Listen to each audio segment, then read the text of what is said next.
ಒಂದು ಮಾತಾಡೋ ಹೂವ ಕಂಡೆ ನಾನು,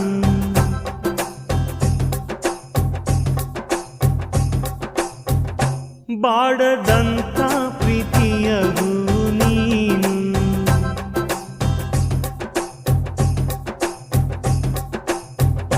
ನಿನ್ನ ಮನಸ್ಸಾಗೆ ಎಲ್ಲ ಬರಿಜೇನು, ಇನ್ನು ಇದಕ್ಕಿನ್ನ ದೊಡ್ಡದಲ್ಲ ಏನು. ನನ್ನ ಬಾಳ ಸಂತೋಷವೆಲ್ಲ ನೀನೆ, ನನ್ನ ಹಾಡು ಸಂಗೀತವೆಲ್ಲ ನೀನೆ.